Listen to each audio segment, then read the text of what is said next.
My name's Jake Mangus. I'm the president and CEO of the Reading Chamber of Commerce. And on behalf of the committee and all of our partners involved tonight, I'd like to welcome you to this Light Up Downtown initiative, and it's focusing on crime prevention through environmental design.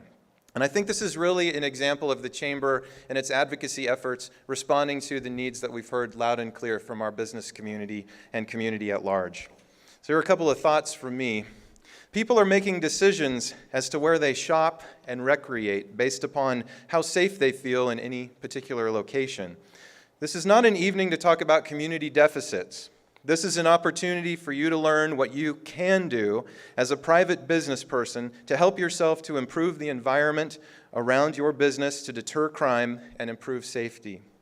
One of the main areas of emphasis this evening is Reading Electric Utilities' current switch to higher efficiency LED lighting, what they are doing to improve lighting where infrastructure currently exists, and rebates or incentives that exist to help you offset a portion of your own private investment in higher efficiency lighting. And you'll learn later why that's important to do that.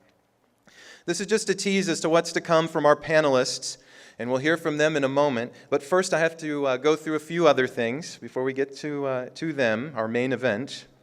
I want to thank Michelle Godert and Superior California Investments for donating the use of this facility this evening. So thank you very much for that. And this is a very important note. So the restrooms are located in this back corner, and there's probably a way that you can get there without having to walk in front of everyone. So I'll let you figure that out. I'd also like to thank Big Mike Flanagan and the Shasta County Arts Council for your efforts tonight in recording this so that it will be able to be seen by those not in attendance, and also to Tyler Whitlow, board member of the Chamber of Commerce and Shasta Solutions, for going live on Facebook at this moment, and also to the members of the media. Did you know that it's Dave Benda's birthday today?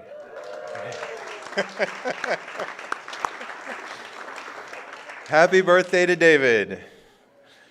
We'd like to thank the members of the committee. If you could please raise your hands, I'd like to thank the members of the committee for the Light Up Downtown initiative tonight. See, they're a very humble group. There they are. So we've got some on the panel.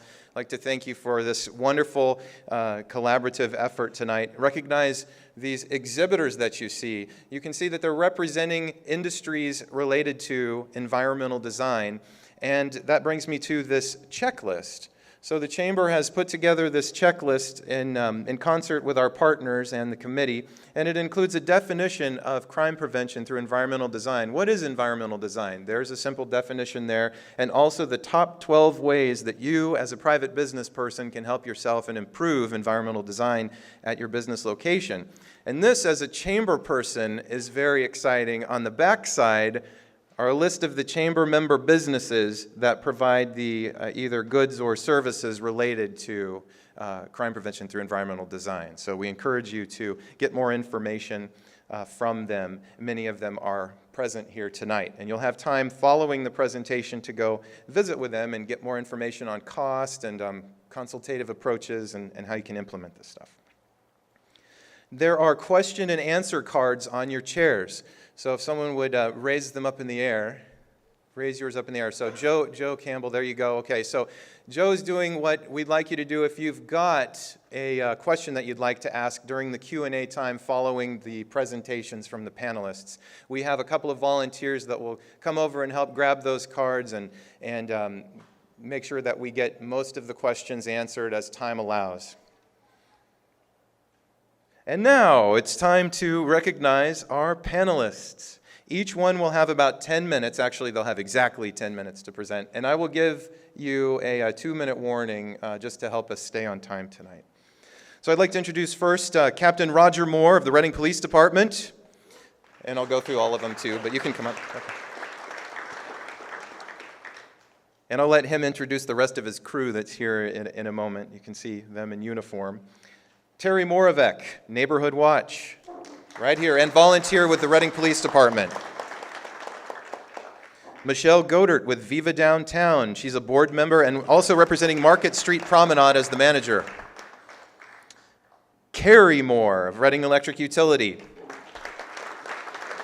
You're going to learn that he's got quite the depth of knowledge on all things lighting, and I'll let him talk about that later. And then finally, our Honorable Mayor, Brent Weaver, the Mayor of Reading.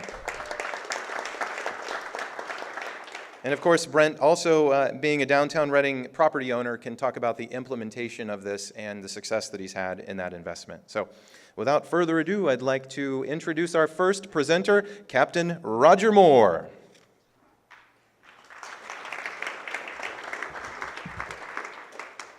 Thank you very much. It's an honor to be here today.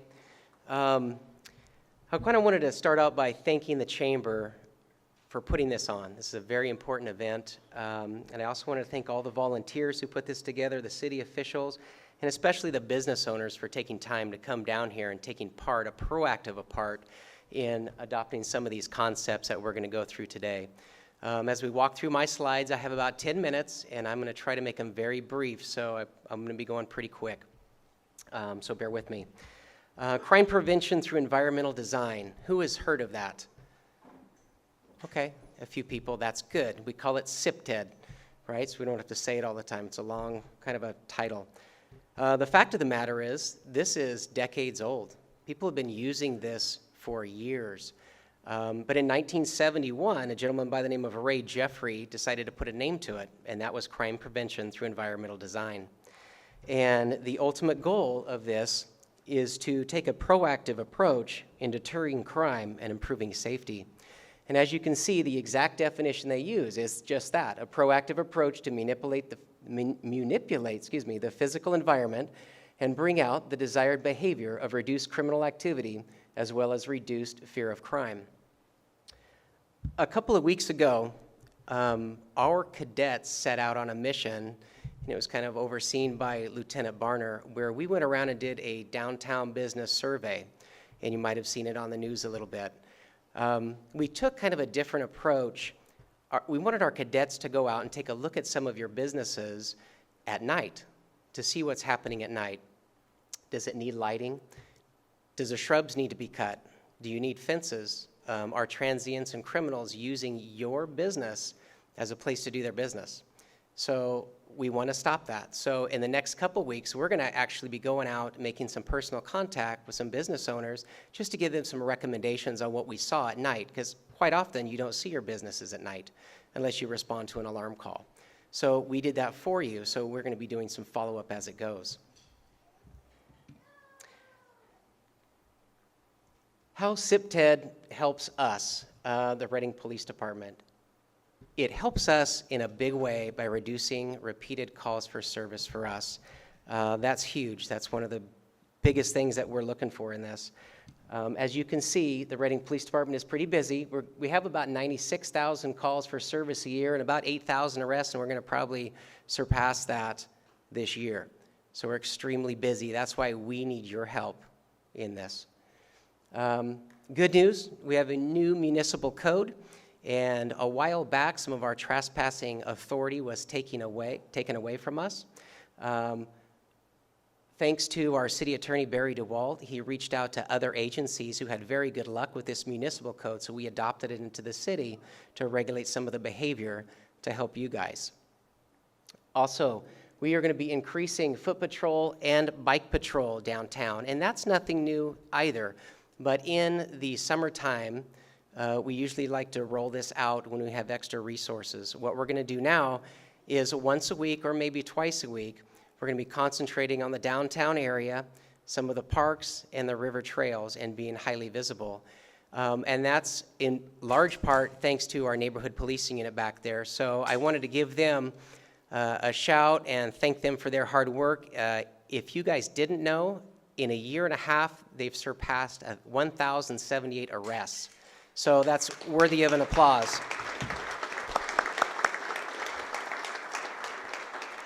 So that's what can happen when you have a very focused team focused on community problems. As you know, their success they've had with the downtown motels has been fantastic. We work with them constantly, we call them constantly, and they solve problems. It's amazing. And also thanks to Sergeant Greg Ross for coming out with the Highway Patrol, because that just shows that we are all in this together, and we all need each other to fix some of these crimes in our community.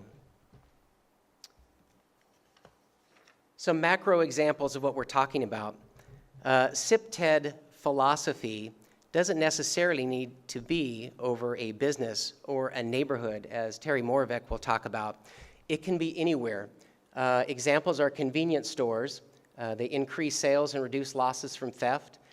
Malls in Sacramento reduced incidents by 24%. Neighborhoods, reduction in drug sales and burglaries. Schools, reduce criminal violations on campus. And that's just by stepping outside of your business or wherever you're at, taking a look at it and saying, how can I adjust my environment? How can I manipulate my environment to reduce crime? And we're going to walk through several different examples of some local businesses that have done just that. Some local success. Associated Deposition Reporters. Is Tanya Agostini here? She's not here? Okay.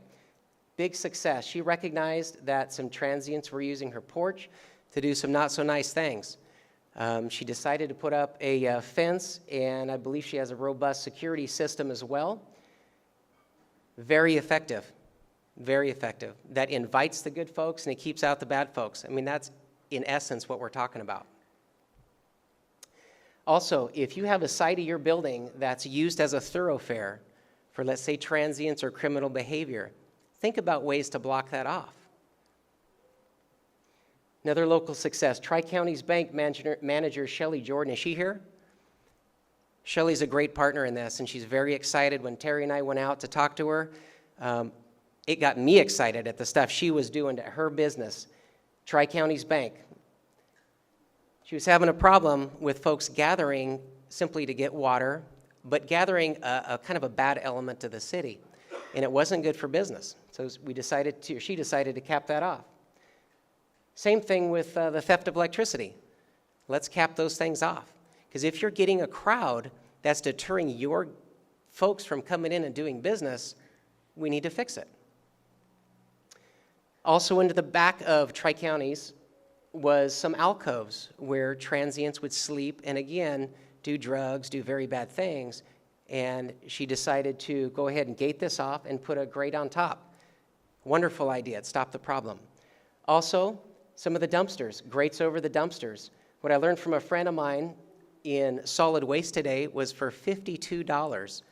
That's just one-time fee, $52. You can get a locking trash can to deter some of the dumpster diving we have going on. And that's just a one-time fee, and they maintain it for the life of the dumpster. Pretty good money well spent. Quick and Clean owner, Don Hoff. It's right back there. I talked to Don, or at least he was. Don, where are you at? Right here. Okay, you moved on me. Sorry. Excellent. Very bright, lit up. He's telling people, I want good communities in here to do business, and I want to keep the folks doing bad things out. It's very simple.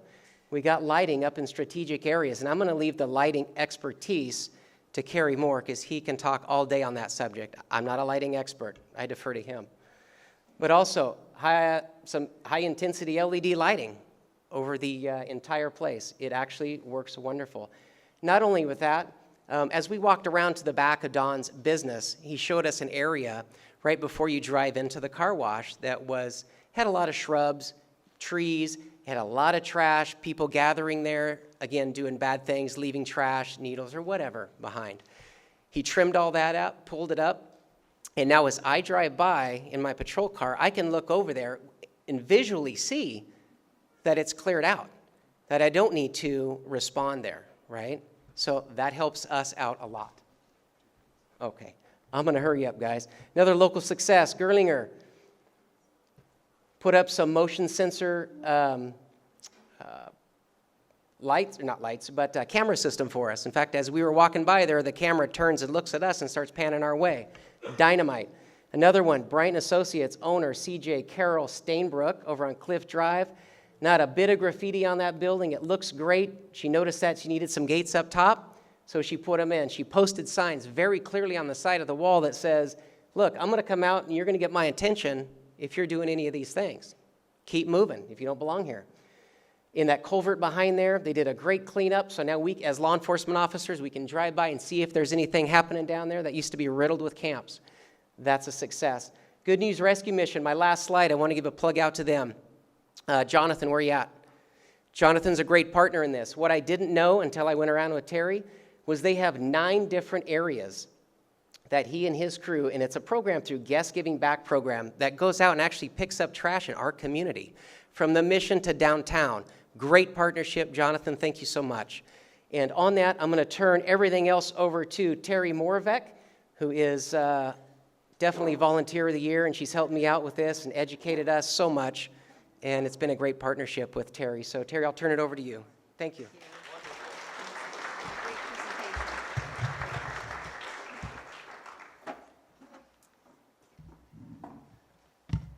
Alrighty, so I think so. Yeah, thanks. So I volunteer at Reading Police Department in the Residential Neighborhood Watch Program, and I also partner with Viva Downtown. I saw John Truitt here, and RPD in establishing business neighborhood watch groups in the downtown corridor. I want to give a shout out to Barbara Crumrine back there. Raise your hand. Barb is our community service officer at RPD, and she manages the Residential Neighborhood Watch Program. Thanks for being here tonight. Also with us tonight are 2 other volunteers, Tom O'Mara and Richard Christoph, who also help out in Residential Neighborhood Watch. So thank you so much for coming.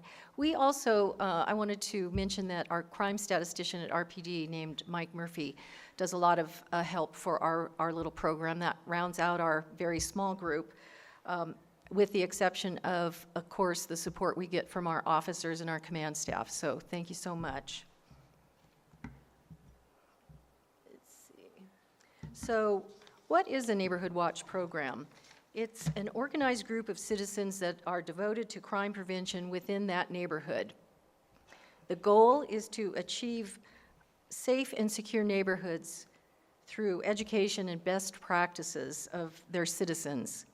But I want to give a warning that neighborhood watches are not vigilante organizations. And when you suspect criminal activities, citizens are encouraged to contact the Reading Police Department and not intervene themselves, because safety of our citizens is paramount. So you mostly hear about residential neighborhood watch groups, but the program can also work very well for business groups. In our city, we currently have, in the area of residential neighborhood watch groups, we have 73 active groups, and they're supported by 92 block captains. Those individual groups meet at least annually, usually on National Night Out. Some groups do meet more regularly. National Night Out this year, it's going to be centralized at City Hall on Tuesday, August 1st at 6:30 p.m. And our goal and effort is to have more citizens be able to interact with more city leaders about neighborhood safety issues. So in the business neighborhood watch world, we currently have 3 active groups in the downtown corridor, and we'll be forming 2 more. When complete, the groups are going to cover from, on the south side, it'll be Lulu's restaurant, up to a little bit north of Hinkle's Market. And the east-west boundaries are Pine and California streets. So that includes all those businesses in that corridor. Certainly are invited to participate with our program. So Captain Moore talked about individual CPTED successes, but actually there have been group business CPTED successes as well. For example, our first business neighborhood watch group that started down at the Lulu's end, they accomplished the following through collaboration with both public and private entities. This first slide shows the western hillside there by Lulu's. I wish I had the before picture. I don't know if anybody remembers it. It was quite heavy in vegetation, and there was quite a bit of loitering and drug use in that parking lot. But we collaborated with the city of Reading, and we were able to limit up and trim it out and take the vegetation out, and miraculously, there really essentially no loitering. There's virtually, I don't see drug use, and there's a lot less trash. And it is easier for the police officers to look down that corridor as they're coming around that part of Reading. This next slide is the parking lot at the Pine Street Safeway, sometimes referred to as the unsafe way. They have really nice, bright parking lots, but this Neighborhood Watch group, Business Neighborhood Watch group, noticed that the trees were woefully overgrown. So the group wrote a letter to Safeway Corporation asking them to get their maintenance crew out there and trim the trees. And although it took a second letter, a couple months back, the tree trimming group came in, and now those parking lot lights are much brighter. Lastly, I wanted to show you that we also collaborated with REU on additional streetlights in this area. Lincoln Street virtually didn't have any streetlights on it, so you're looking at a brand new streetlight that's right next to Dark Side Tattooing. A little further on is another streetlight that's right next to Associated Deposition Reporters. We were also able to work with REU on another one by Mallory's Flowers and Market Street Steakhouse also, which is in the second Business Neighborhood Watch group. They have a new street light, and there are 4 other ones in various and assorted places, so there's certainly a lot better lighting at night. So these safety accomplishments really can be implemented through group effort. And it's interesting to note that it really didn't take a city council decision to do any of these things that made our city safer. So what can you do to help make Reading as safe as possible? You can join a neighborhood watch group where you live, and if one doesn't exist, hey, we'll get you started. There's the information on who to call or send us an email. We also have packets for new block captain information back on the police department's table back there. And we're always happy to help you organize your neighborhood.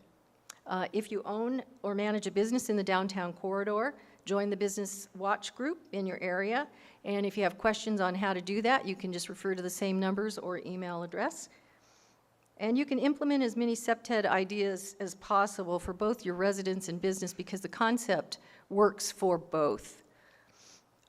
Important if you are a victim of crime, and we hope that doesn't happen, but if it does, be sure to report it because statistics do matter.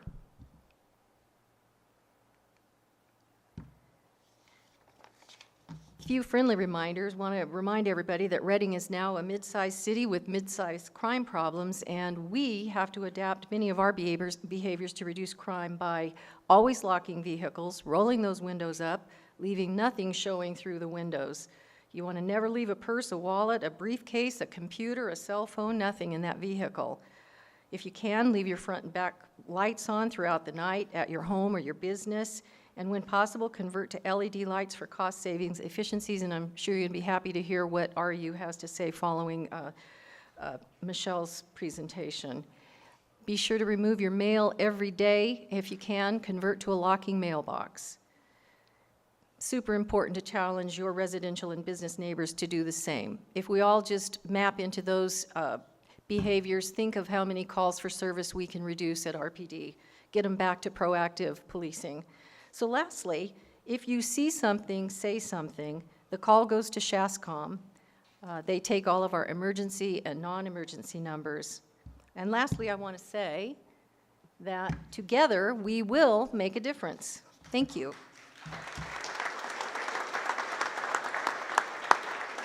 I'm supposed to introduce Michelle Godert from Promenade Property Manager. And I've been feeling that I need to also acknowledge the presence of a few other people, so I'd like to recognize city council members that we have here with us. I see Francie Sullivan and Kristen Schrader are here today. Thank you for making time for us. And there's Julie Winter as well. Thank you so much.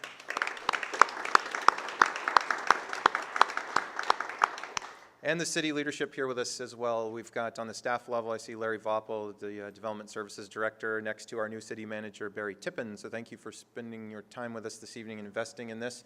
And raise your hand if you too are a very important person. Have I? I'm sure I've missed someone, at least. So anyway, with that, Michelle, thank you.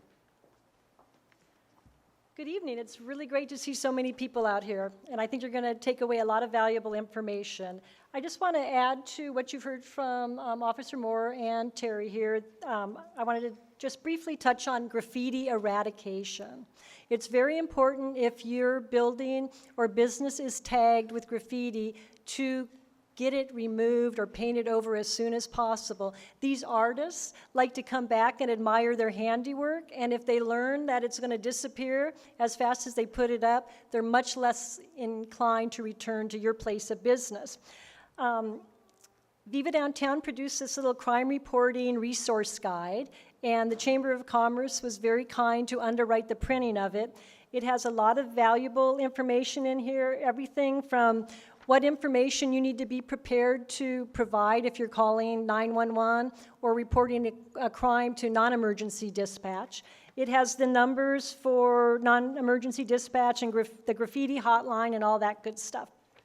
So keep it handy, it's on your chair, pick one up at the table, and keep it by your telephone. And one more thing about graffiti eradication, the city RPD does have a graffiti eradication program. We use it frequently here at the Promenade. You call their hotline, and they're usually out here within a week. It used to be a couple days, but gosh, they're so overwhelmed right now.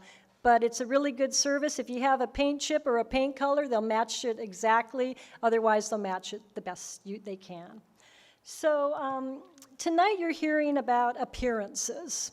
You're hearing about the appearance of lighting from Carrie next. And you've heard about the appearance of not making it attractive, not having your water spigots available, not having electrical outlets available where other transients will see people charging their phones, and that's how it becomes a gathering space.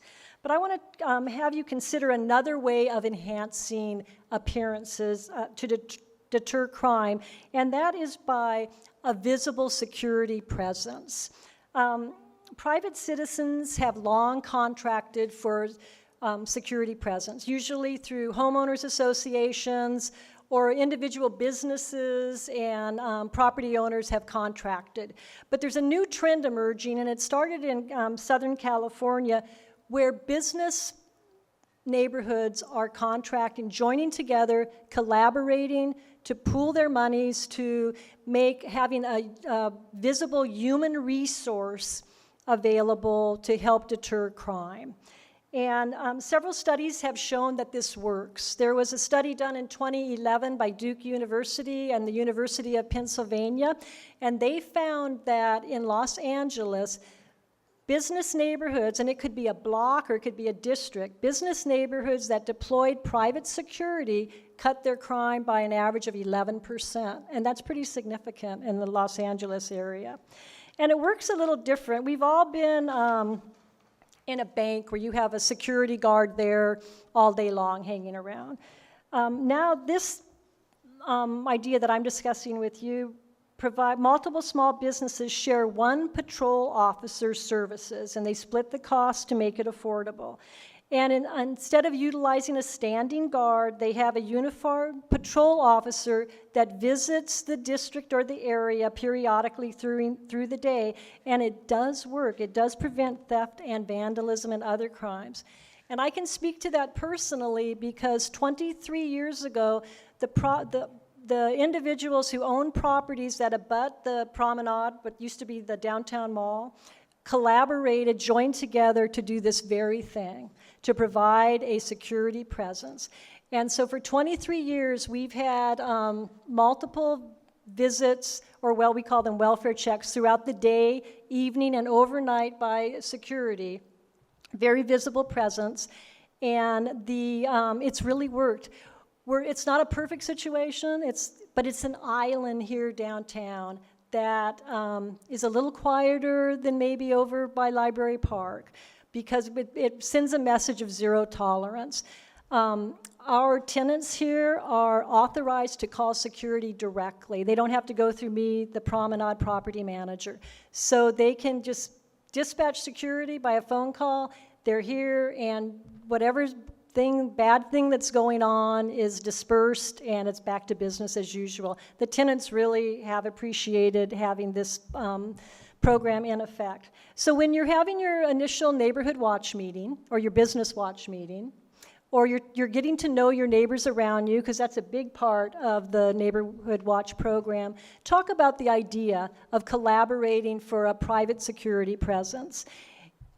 take a minute to call the security company and invite them to give you a bid for your block or whatever. It may be much more affordable than you think, and it's certainly worth a try. So thank you very much, and I'll turn it over to Carrie.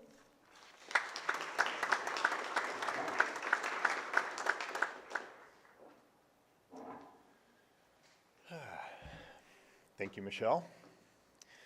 My name is Kerry Moore, and I am a distribution planner for Reading Electric Utility. I'm here to talk a little bit this evening about lighting and how it plays a role in crime prevention through environmental design. Sorry. There we go. Okay, according to the National Institute of Justice on their website at crimesolutions.gov, good quality lighting modifies the urban environment in such a way as to increase the offender's perceived risk of detection. And it also strengthens social control and community cohesion. In other words, a well-lit environment is a real asset to crime prevention. As a utility, RU's involvement is for the most part limited to street lighting, but street lights alone are insufficient to create a well-lit environment. So as we see, street lights, pedestrian scale lighting, and building lights all work together to create a well-lit environment. Because we're all interested in responsible use of our resources, REU would like to promote and take an active role in what we're calling a unified approach to lighting solutions in our problem areas. A unified approach would be defined as when all the lighting sources are selected and placed in a way that maximizes their effectiveness while minimizing light pollution and energy waste. That is our goal. It's a common misconception that just adding more light makes things better. But randomly adding lights is not really a responsible solution, both from the standpoint of light pollution and energy waste, not to mention the fact that the wrong light in the wrong place can actually make your ability to see worse rather than better. So here we have a great illustration of that. There's plenty of light, but due to the source and how it's applied, you really can't see the person standing directly underneath it, let alone being able to identify color of clothing, whether they're wearing a hat or any other detail. So a unified approach with each of us, REU, along with business and property owners together, doing our part to select and place additional lighting, can achieve the desired result of a well-lit environment.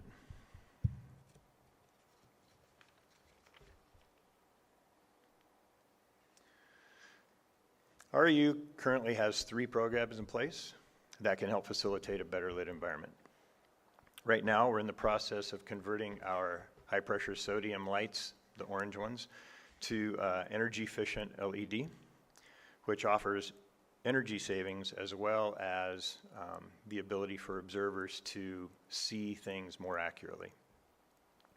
We have a nightlight program that offers customers the opportunity to ask for basically a street light installed on an existing utility pole, except aimed onto private property rather than lighting the street. Those requests are evaluated on a case-by-case basis, and there is a small charge that will appear on your utility bill if you choose to have one. We also have energy efficiency rebates for upgrades of selected equipment and lighting to more efficient technology. And we have some folks at our booth. Where's our booth? We have some folks at our booth that will be able to give you a lot of detail about those programs that exist. So as part of our involvement in increasing public safety in our community, REU is launching 2 new efforts. Firstly, since our crews will be in the downtown area already, it represents a small incremental effort to add new LED streetlights to existing poles where existing infrastructure exists and pole space allows. This will increase overall lighting levels and help us to meet the lighting objectives of the Crime Prevention through Environmental Design Initiative. I guess I should have learned that short version. Secondly, REU is offering lighting design guidance to help steer customers toward that unified approach that I discussed earlier. Details of that are still developing, but I will be the contact person for that effort, and my phone number is right there. That's a direct line to my desk, and I also have business cards for anyone that would like to have one after we're done here. These two efforts represent REU's commitment to doing what we can to help facilitate increased public safety through a better lit environment. With that, I will turn it over to Mayor Brent Weaver. Thank you.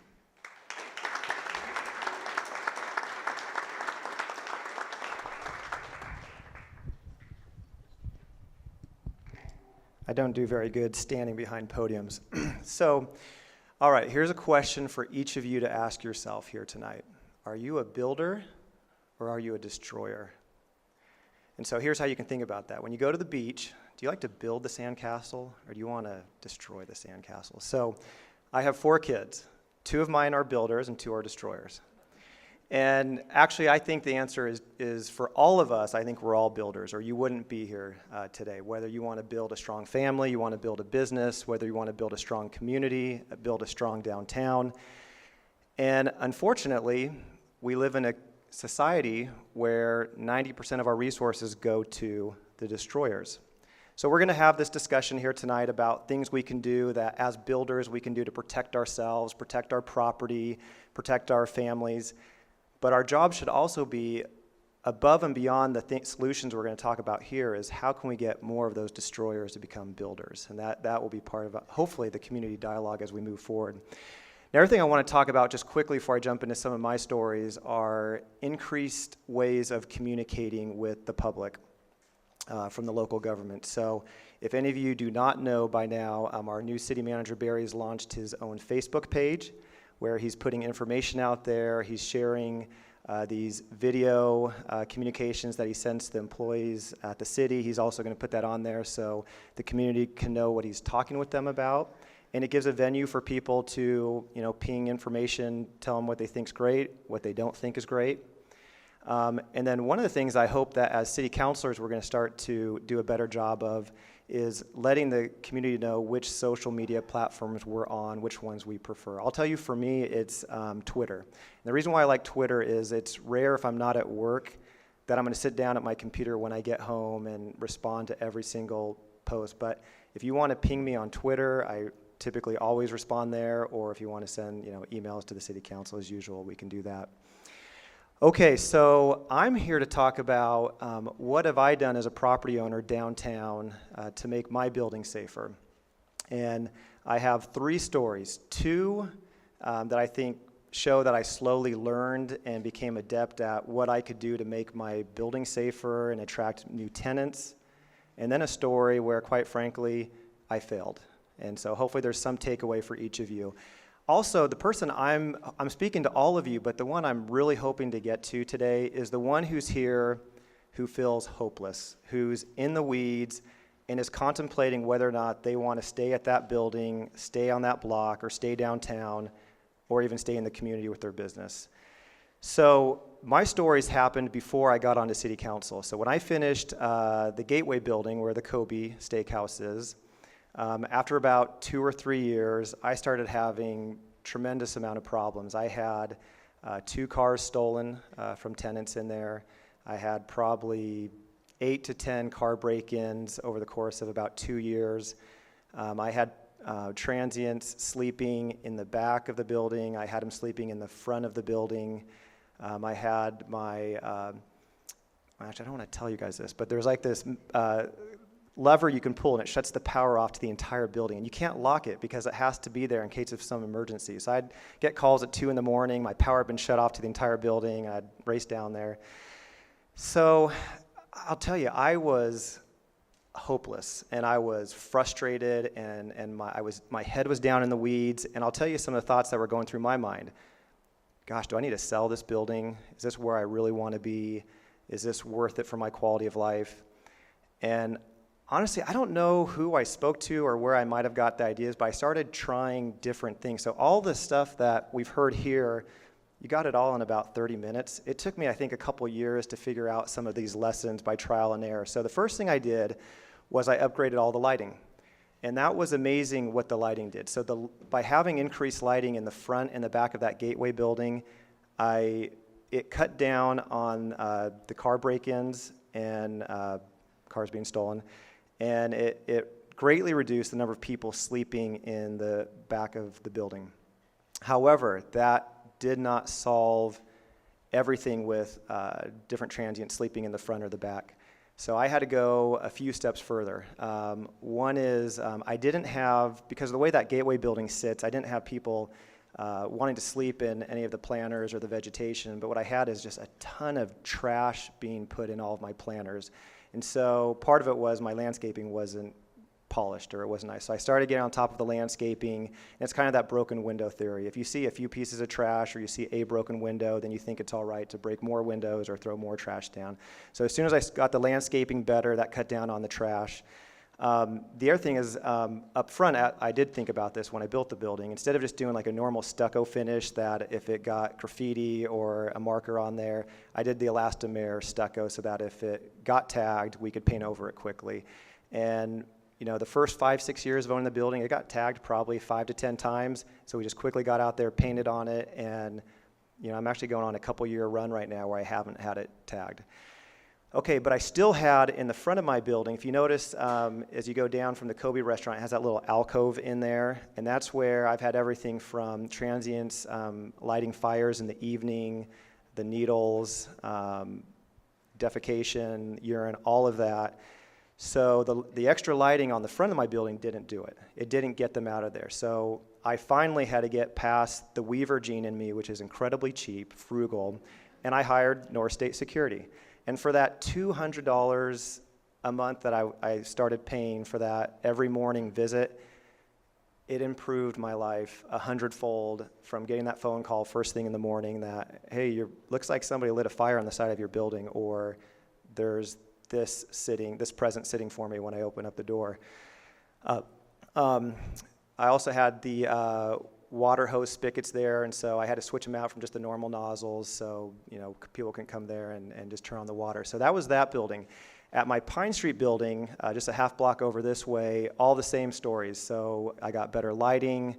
Now I didn't have landscaping that was an issue for me, but my neighbor's landscaping, the bank, my neighbor, had issues with their landscaping, and people were sleeping in there, which was then spilling over to my building. And so I went over to my neighbor and I said, hey, is there something you can do about your shrubs and your bushes and cut that back? And then they actually ended up putting some small mid-sized rocks inside the planter, and so people no longer sleep in there. I also put in video camera systems, so I think it cost me roughly $1,200 for a Costco video camera system that just works on my building's Wi-Fi. And then you just hand out the username and password to all your tenants.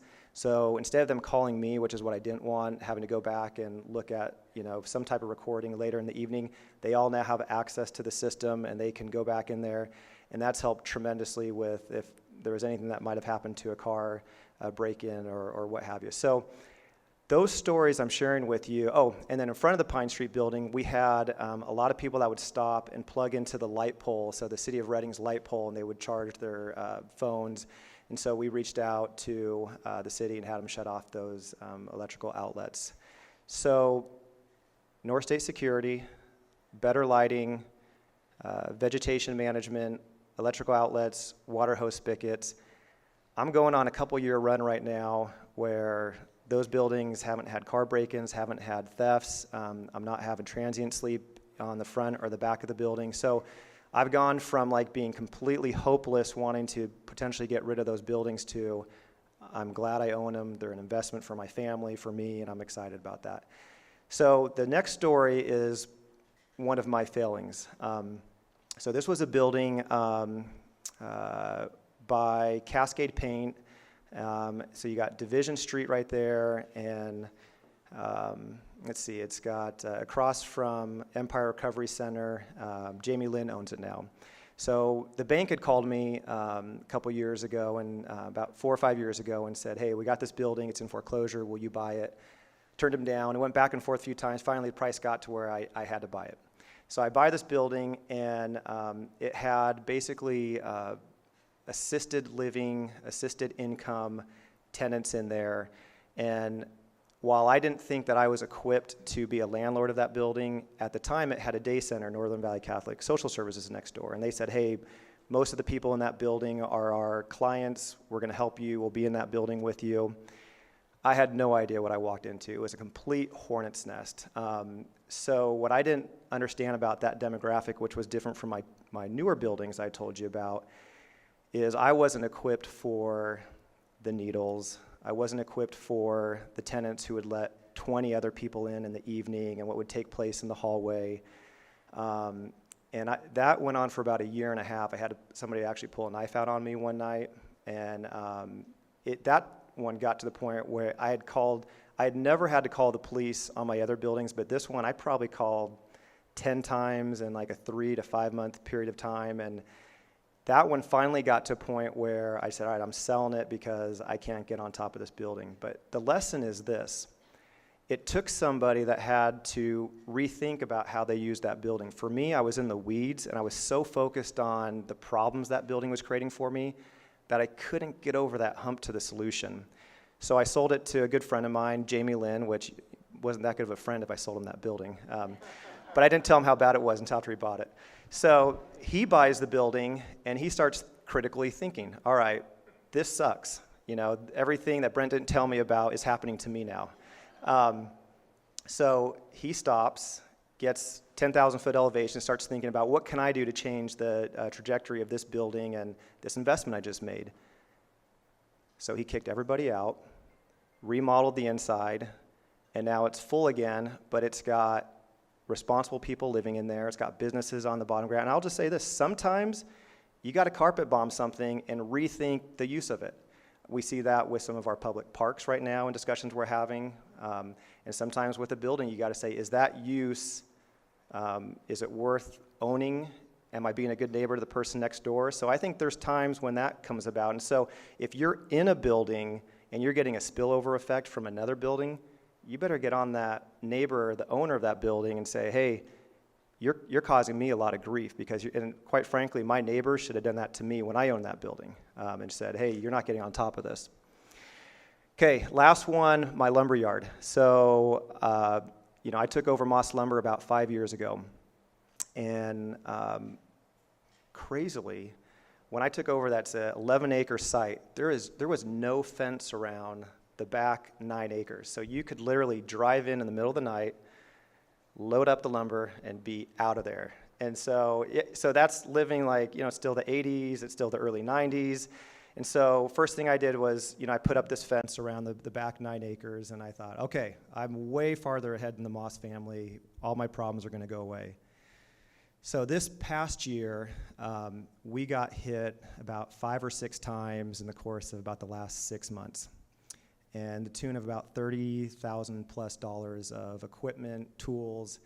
And so obviously my fence that I was so proud of that I had done that the previous owner had not was not enough there. So I had to change the way I was thinking about it. And so what did I learn about my downtown properties? There was no lights in the back 9 acres, so we got lighting up, but then we were still getting broken into. So then I got the video camera system, and as soon as I got that, we caught the bugger, and it turned out it was a former employee. And as soon as we got the license plate and got in touch with the police, and so we haven't had any break-ins since I went to that step, but it cost me a little bit of money. But what I would say to anybody though who's lost that hope and is just so frustrated about where they're operating, I will tell you, if you take those steps with the lighting, with the landscaping, with calling the city on some electrical outlets or the water hose spigot, or even having to get over that hump of paying a little bit of money for private security, it will improve your quality of life as that property owner or that residential neighborhood.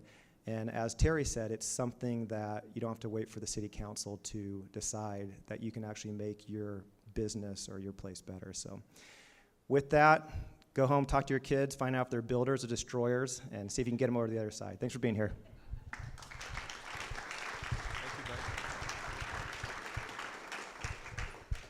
Now is the time that we have scheduled for Q&A. Do we have any question cards that have been filled out? Could bring those forward if we do. We'll have our assistants help us with that. Oh, there we go. Any others?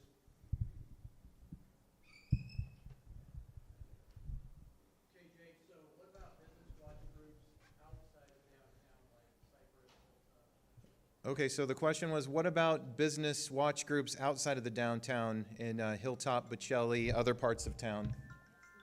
And we'll pass the microphone to Roger first. There you go.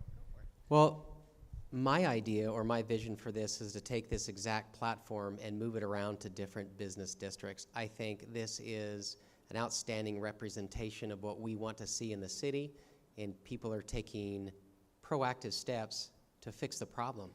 This is a very simple design and concepts, but I think it takes coordination, and I think that we can go out and reach out to other business groups to have this very same forum. So I think it's a good idea, so I think we can reach out to other parts of the city.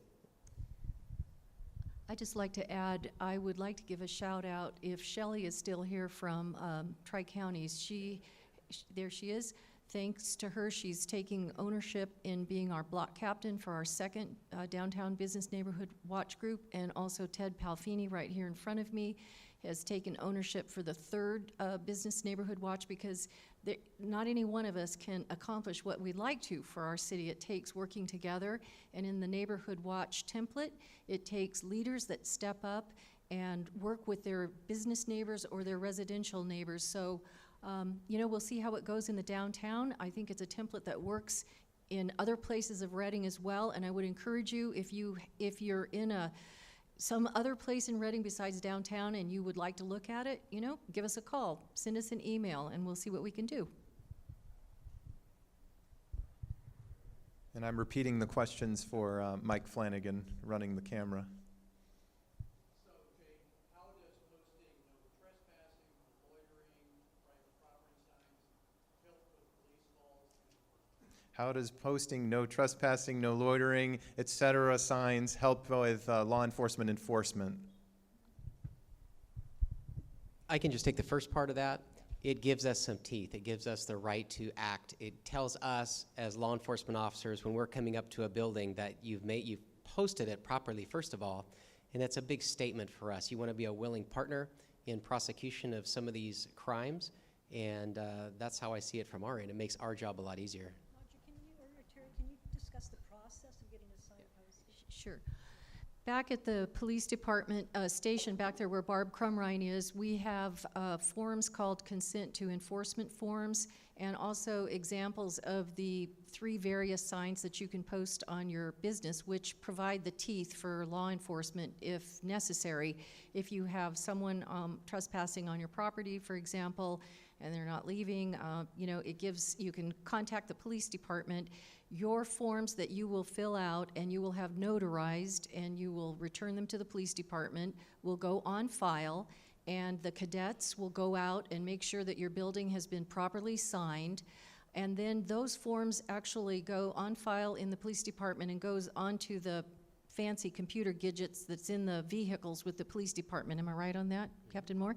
So they can, when that call comes in that they've got a trespassing, they can see that your building is posted, either no trespassing, no parking, no skateboarding, but it requires that process in order for all the things to mesh. I will say this, I want to give you an anecdote of one of our businesses in the first Business Neighborhood Watch Group.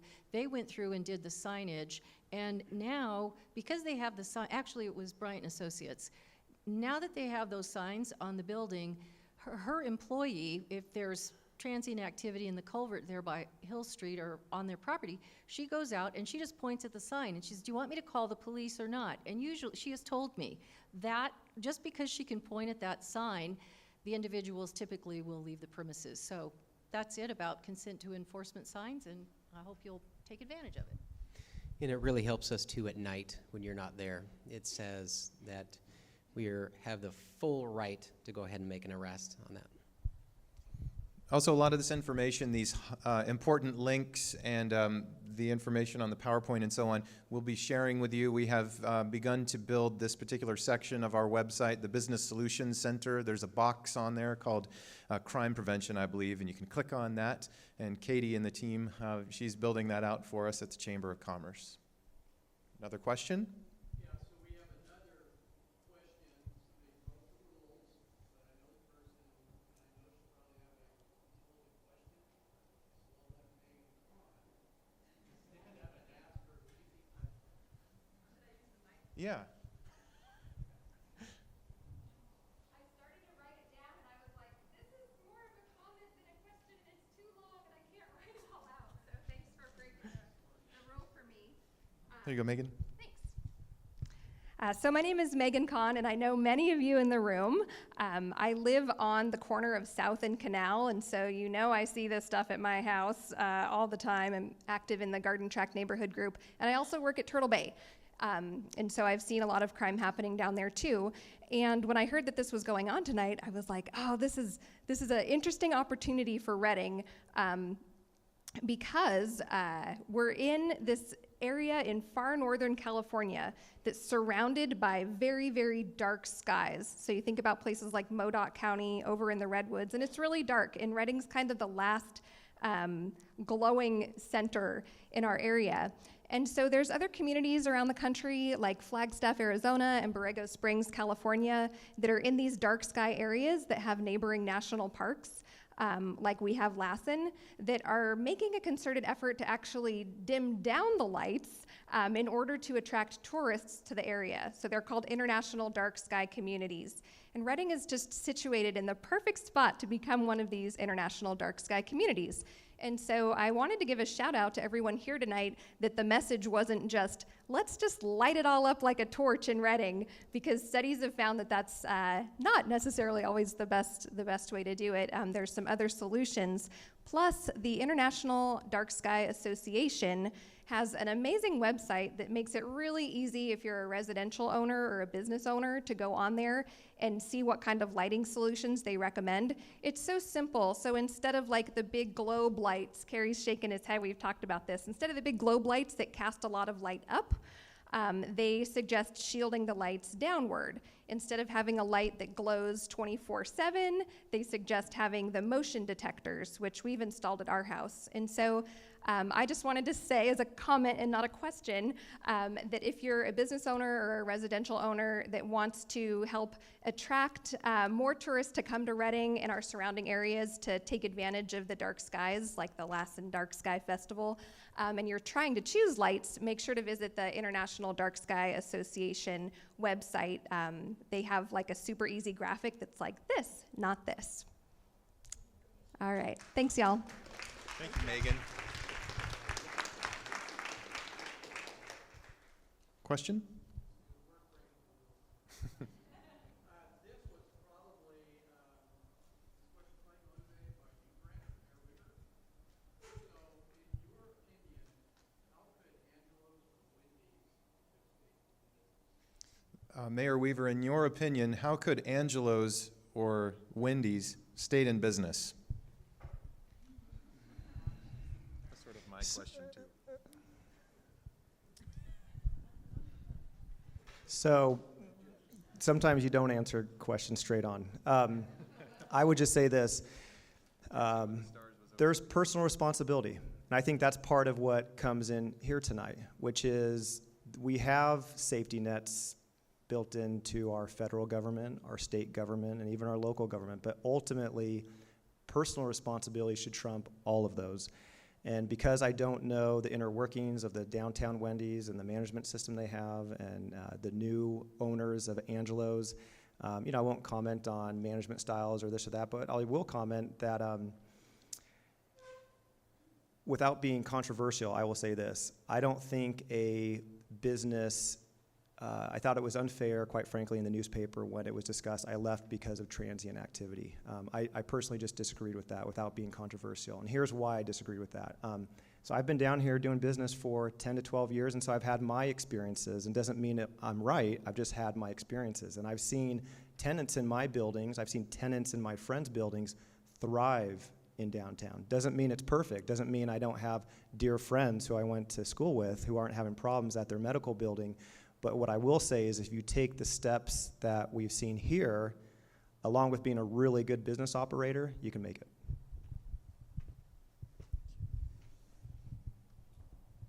Got one more unless there's any others. This is for Terry Moore. So when will the downtown lighting project be completed?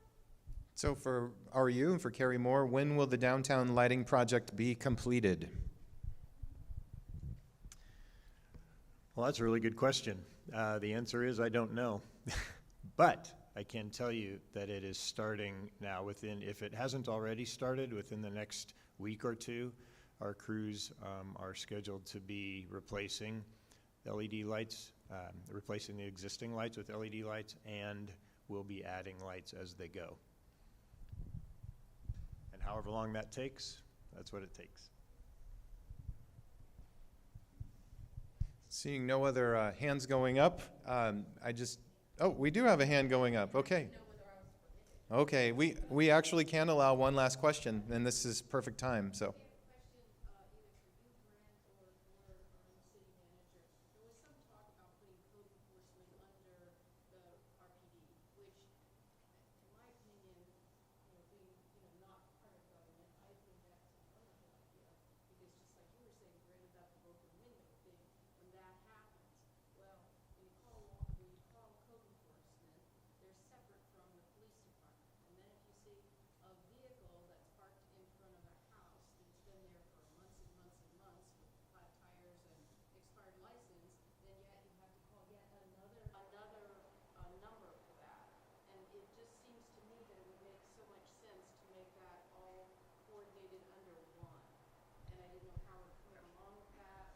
So comments about having code enforcement under Reading Police Department's jurisdiction, let's say, to expedite the process. Okay, so I'm going to mess this up and then let him clean it up. So all I care about is I want results, okay? So our job is to set policy, what we want to see happen, and then our city manager's got to carry out the policy. So if after, Mr. Tippin details why he wants it here or there, because we can stretch our dollars or get synergies of coordination, but I just want results.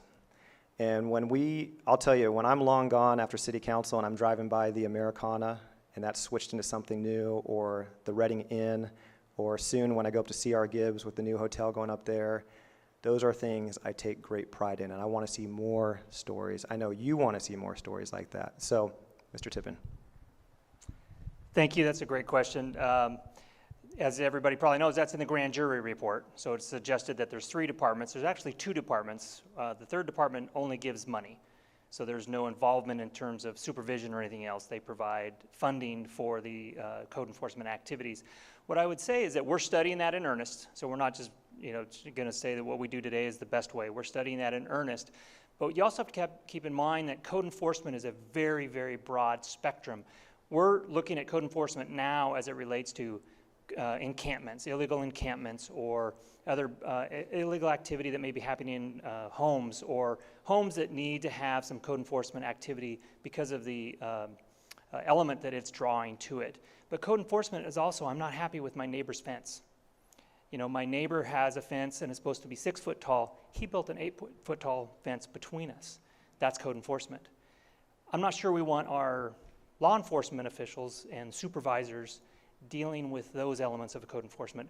So it becomes a much more complicated question when you're looking at all of code enforcement, not just that's associated with the law enforcement activities. So we're looking at that. We'll be responding to the grand jury report with our findings probably within a month. Yeah, thanks. Thank you, Mr. Tippin. So I think because of the time, I want you to have the opportunity to visit with the exhibitors that are here and have given of their time and talent this evening to be here. And we appreciate them as chamber member businesses representing industries related to what we've heard about this evening. So some closing remarks. Thank you to all of you for your attendance tonight. You really are all our VIPs. I should have said that earlier, I know. But we greatly appreciate it. Impressive turnout. We can tell this is very meaningful. The community at this time, we believe, must step up to address the challenges that exist in this community and contribute. I think that's why we're here tonight.